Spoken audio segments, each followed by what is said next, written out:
అదరగొట్టే కారం రంగు రుచి ఆచి కారం పొడి.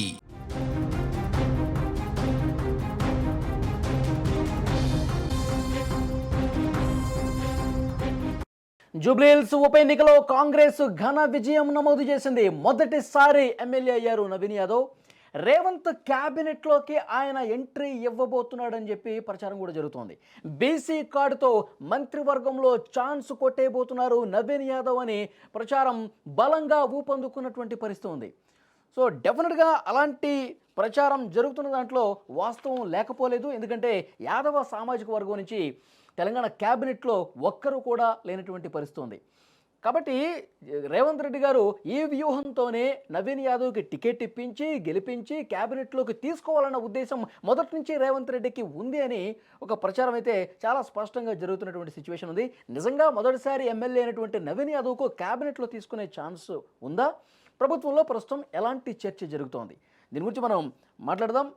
న్యూస్ రూమ్ నుంచి లైవ్లో జాయిన్ అయ్యారు బ్యూరో చీఫ్ విజయ్. మాట్లాడదాం విజయ్తో. విజయ్, ప్రస్తుతం జరుగుతున్నటువంటి ఈ ప్రచారాన్ని ఎంతవరకు నమ్మొచ్చు? అద్భుతమైతే విజయం అయితే నమోదైంది. జూబ్లీహిల్స్ నియోజకవర్గంలో గతంలో ఎప్పుడూ రానటువంటి మెజారిటీ నవీన్ యాదవ్కి వచ్చింది. ఇప్పుడు మంత్రివర్గంలో కూడా తీసుకోబోతున్నారు అన్న ప్రచారాన్ని ఎంతవరకు నమ్మొచ్చు? అసలు ఎలాంటి డిస్కషన్స్ జరుగుతున్నాయి ఈ గెలుపు తర్వాత? ఎస్, జూబ్లీహిల్స్ ఉప ఎన్నికల్లో నవీన్ యాదవ్ భారీ మెజార్టీని సాధించడం ఇప్పటివరకు కూడా జూబ్లీహిల్స్ ఏర్పడిన తర్వాత నియోజకవర్గంగా ఏర్పడిన తర్వాత ఈ స్థాయిలో ఒక మంచి మెజారిటీ అంటే దాదాపుగా 25,000 మెజారిటీ సాధించడం అనేది కూడా ఒక రకంగా కాంగ్రెస్ పార్టీ ఈ విజయానికి ఒక రకంగా మొత్తం క్యాడర్లో కూడా ఒక ఉత్సాహాన్ని ఇచ్చిందని ఖచ్చితంగా చెప్పాలి. అయితే బీసీ కార్డుని అనూహ్యంగా తెర మీదకి తీసుకొచ్చారు రేవంత్ రెడ్డి. తన పాలనలో ముఖ్యంగా కాంగ్రెస్ పార్టీ బీసీలకు ప్రాధాన్యతని ఇస్తుంది. అలాగే స్థానిక సంస్థల ఎన్నికల్లో కూడా బీసీలకు సంబంధించి 42% రిజర్వేషన్ అంశాన్ని తెర మీదకి తీసుకొచ్చారు రేవంత్ రెడ్డి. కులగణన కావచ్చు, వీటన్నిటి కూడా తీసుకొచ్చిన తర్వాత ఆయన ప్రత్యేకంగా దీనికి సంబంధించి కూడా 42% రిజర్వేషన్ని అనౌన్స్ చేసిన తర్వాత కూడా ఎన్నికల షెడ్యూల్ కూడా రిలీజ్ అయింది. పంచాయతీ ఎన్నికలకి అలాగే ఎంపీటీసీ జెడ్పీటీసీ ఎన్నికలకు సంబంధించి కూడా స్థానిక సంస్థల ఎన్నికలకు సంబంధించి షెడ్యూల్ కూడా నోటిఫికేషన్ కూడా వచ్చింది. అయితే ఇప్పుడు నోటిఫికేషన్ వచ్చిన తర్వాత లీగల్ పరంగా దీనికి కాస్త బ్రేకులు పడ్డాయి. మిగిలినటువంటి కులాలకు అలాగే ఎస్సీ ఎస్టీలకు కూడా ఈ రిజర్వేషన్ వల్ల అన్యాయం జరుగుతుంది అనేటువంటి అంశంతో దీని మీద హైకోర్టు కూడా కొంత బ్రేక్ వేసినటువంటి పరిస్థితి తెలిసింది. దీంతో ఎన్నికలను తాత్కాలికంగా వాయిదా వేశారు. ఆ తర్వాత సరిగ్గా వచ్చినటువంటి ఇదే టైంలో వచ్చినటువంటి ఎన్నిక జూబ్లీహిల్స్ ఉప ఎన్నిక. ఈ ఉప ఎన్నికని తనకు అనుకూలంగా మలుచుకున్నారు రేవంత్ రెడ్డి. ఎవరు ఎన్ని చెప్పినా కూడా జూబ్లీహిల్స్ సంబంధించినటువంటి ఉప ఎన్నికల్లో కాంగ్రెస్ అభ్యర్థి ఎంపిక విషయంలో తానే అన్ని నిర్ణయాలు తీసుకున్నారు రేవంత్ రెడ్డి. రేవంత్ రెడ్డి చాలామంది పేర్లు వచ్చినప్పటికీ కూడా ఈ నియోజకవర్గంలో స్థానికంగా ఉన్నటువంటి నవీన్ యాదవ్ను బస్తీలో ప్రజలకు దగ్గరగా ఉన్నటువంటి ముఖ్యంగా బీసీ కార్డుకు ఎవరైతే తెర మీదకి తీసుకురావడానికి ఉపయోగపడేటువంటి అభ్యర్థి ఎవరో ఆ అభ్యర్థి ఎంపిక విషయంలోనే రేవంత్ రెడ్డి సక్సెస్ అయ్యారు. ఇదే టైంలో ఓవైపు స్థానిక సంస్థల ఎన్నికల్లో బీసీల ఓట్లను తమ వైపు తిప్పుకోవాలని అనుకుంటున్నటువంటి వ్యూహం పన్నినటువంటి ఈ టైంలోనే ఎన్నికలకు కొంత బ్రేక్ పడడం, ఆ వెంటనే జూబ్లీహిల్స్ ఎన్నిక రావడం, అప్పుడు నవీన్ యాదవ్ ఎంపిక జరిగిపోవడం, ఇదంతా జరిగిపోయింది. అయితే ఇప్పుడు ఆ తర్వాత ఎన్నికల్లో రేవంత్ రెడ్డి బైపోల్లో పూర్తిగా అన్నీ తానే వ్యవహరించి నవీన్ యాదవ్ గెలుపుకు ఆయన పూర్తి స్థాయిలో చక్రం తిప్పారనే చెప్పాలి. సో మంత్రులందరూ వచ్చినప్పటికి కూడా రేవంత్ రెడ్డి చేసినటువంటి సుడిగాలి పర్యటన, ఆయన చేసినటువంటి ప్రచారం, రోడ్ షోలో ఈ స్థాయిలో క్యాడర్లో ఉత్సాహాన్ని నింపడానికి, అదేవిధంగా బీసీ ఓట్లన్నీ కూడా అటువైపు మళ్ళడానికి కీలకంగా ఇక్కడ ఉపయోగపడ్డాయనేది మనం ఖచ్చితంగా చెప్పాల్సినటువంటి విషయం.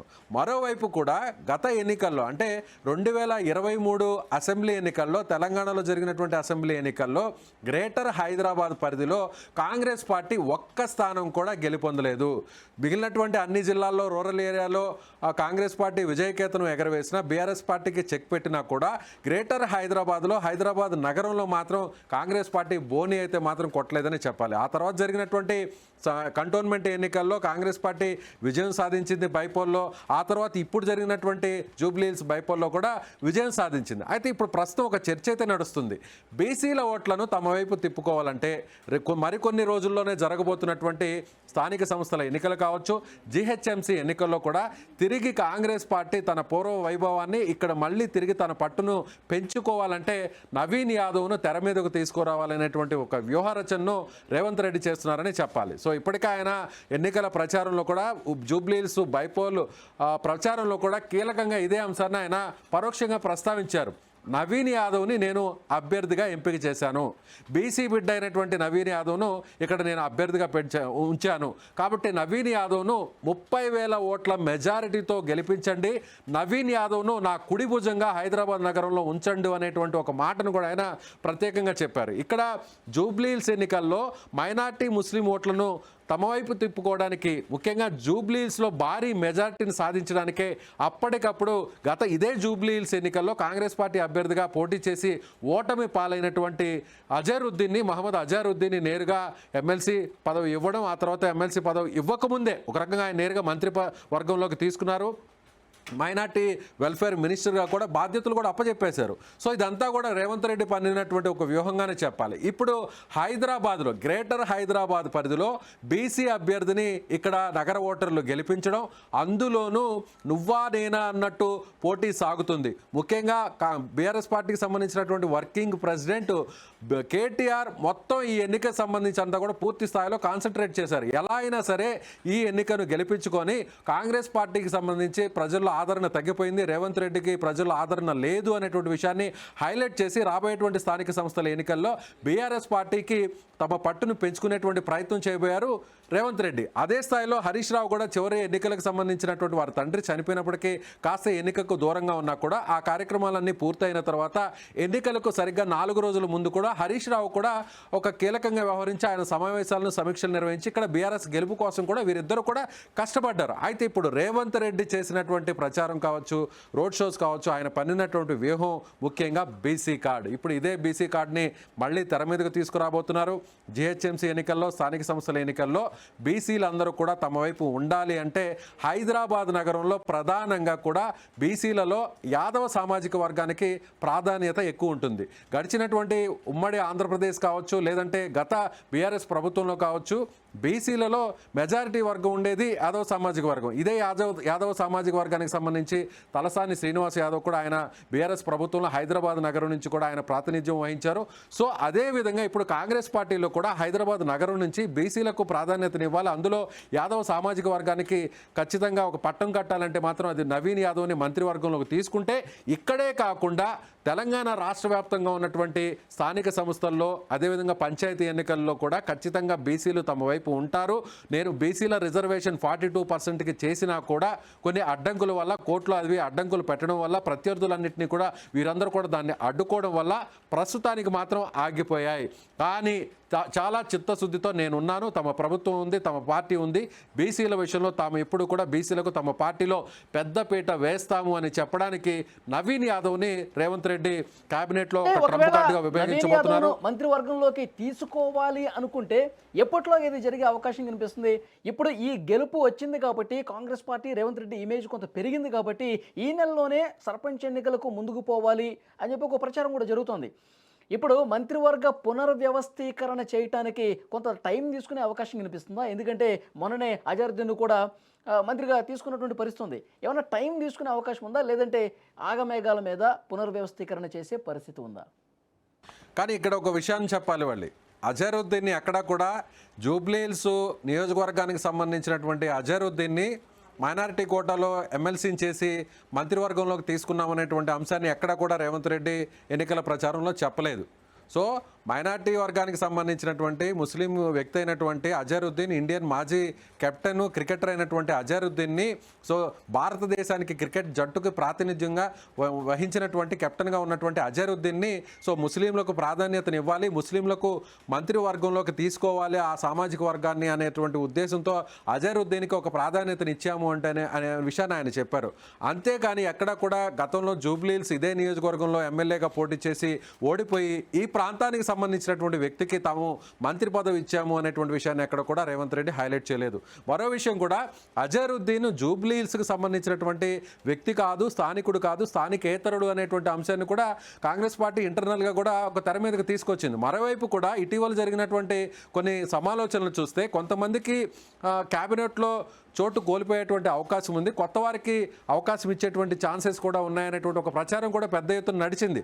ప్రస్తుతం ఉన్నటువంటి బీసీ మంత్రులుగా మనం చూసినట్లయితే పొన్నం ప్రభాకర్ ఆయన గౌడ సామాజిక వర్గానికి సంబంధించినటువంటి వ్యక్తిగా ఆయన ఉన్నారు. అదేవిధంగా కొండా సురేఖ మున్నూరు కాపు సామాజిక వర్గానికి సంబంధించినటువంటి కొండా సురేఖ ఆమె కూడా బీసీ కోటాలో మంత్రిగా ఉన్నారు. అలాగే ఇటీవల జరిగినటువంటి కేబినెట్ ఎక్స్పాన్షన్లో రీసెంట్గా 3 మంత్రులు తీసుకున్నారు. అందులో బీసీ సామాజిక వర్గానికి సంబంధించినటువంటి ముదిరాజు సామాజిక వర్గానికి సంబంధించినటువంటి వాకటి శ్రీహరిని కూడా తీసుకున్నారు. అయితే వీరితో పాటు బలమైనటువంటి సామాజిక వర్గంగా చెప్పుకునేటువంటి బీసీలో యాదవ సామాజిక వర్గానికి కూడా ఖచ్చితంగా ప్రాధాన్యతను ఇవ్వాలి అంటూ కూడా అటువైపు నుంచి కూడా గత కొన్ని రోజుల నుంచి డిమాండ్ పెరుగుతున్నటువంటి నేపథ్యంలో అది కూడా పట్టున్నటువంటి ఆ సామాజిక వర్గానికి పట్టున్నటువంటి హైదరాబాద్ నగరంలోనే సో ఆ సామాజిక వర్గానికి సంబంధించినటువంటి ఎమ్మెల్యేని మంత్రి పదవిని ఇచ్చి మంత్రి పదవిలోకి తీసుకుంటే ఖచ్చితంగా అది తమకు కలిసి వస్తుంది. మరోవైపు కూడా హైదరాబాద్ నగరానికి తమ ప్రయారిటీ ఎంత పెంచుతున్నాము, హైదరాబాద్ నగరంలో మీరు గెలిపించి పట్టం కట్టినటువంటి నవీన్ యాదవ్కు మంత్రివర్గాన్ని ఇస్తున్నాం, మంత్రివర్గంలోకి తీసుకుంటున్నాం కాబట్టి హైదరాబాద్ సిటీని కూడా డెవలప్ చేయాలనేటువంటి ఆలోచనతో తమ ప్రభుత్వం పార్టీ ఉంది అనేటువంటి ఒక మెసేజ్ని కూడా సో జిహెచ్ఎంసీ ఎన్నికల్లో కూడా కేడర్లోకి అలాగే ఓటర్లో కూడా పంపే ప్రయత్నం అయితే రేవంత్ రెడ్డి చేయబోతున్నారనేది కూడా చాలా స్పష్టంగా చెప్పాలి. అయితే ఇప్పుడు స్థానిక సంస్థల ఎన్నికలకు ముందు ఈ నిర్ణయాన్ని తీసుకుంటారా, లేదంటే స్థానిక సంస్థల ఎన్నికల తర్వాత నిర్ణయం తీసుకుంటారనేది ప్రస్తుతానికైతే క్లారిటీ లేదనే చెప్పాలి. ఇప్పటికే దీనికి సంబంధించి ఒక ఇంటర్నల్ ఇన్ఫర్మేషన్ అయితే వస్తుంది. ఖచ్చితంగా నవీన్ యాదవ్ను రేవంత్ రెడ్డి తన వర్గీయుడిగా తన సంబంధించినటువంటి అనునీయుడిగా తన అనుచరుడుగా రేవంత్ రెడ్డి సో ఇప్పటికే ఆయన ప్రచారంలో చెప్పాడు, హైదరాబాద్లో రైట్ హ్యాండ్గా నవీన్ని గెలిపించి నాకు ఇవ్వండి అన్నారు. సో ఇప్పుడు గెలిపించారు, అదే స్థాయిలో మెజారిటీ ఇచ్చారు కాబట్టి తనకు రైట్ హ్యాండ్గా చెప్పుకోబోతున్నటువంటి నవీన్ యాదవ్ని ఖచ్చితంగా క్యాబినెట్లోకి తీసుకుంటారనేటువంటి అంచనాలు అయితే మాత్రం ఇప్పుడు కాంగ్రెస్ పార్టీలో వస్తున్నాయని చెప్పవచ్చు. Valli thank you very much. అది జూబ్లీ హిల్స్ ఉప ఎన్నికలో కాంగ్రెస్ విజయం తర్వాత నవీన్ యాదవ్ బంపర్ విజయం సాధించిన తర్వాత జరుగుతున్నటువంటి చర్చ. యాదవ సామాజిక వర్గానికి సంబంధించినటువంటి నవీన్ యాదవ్ని ఎట్టి పరిస్థితుల్లో క్యాబినెట్లోకి తీసుకోవాలనే ప్రచారం చాలా బలంగా జరుగుతుంది. ఈ నెలలో జరుగుతుందా లేకపోతే సమీప భవిష్యత్తులోనే ఆయన క్యాబినెట్లోకి రాబోతున్నారు? యాదవ సామాజిక వర్గానికి పెద్దపీట వేసి రాబోయే ఎన్నికల దృష్టిలో పెట్టుకుని రేవంత్ సరికొత్త వ్యూహంతో ముందుకెళ్లే అవకాశం కూడా చాలా స్పష్టంగా కనిపిస్తుంది. అది ఎప్పుడు జరుగుతుందో కాలం సమాధానం చెప్పాలి.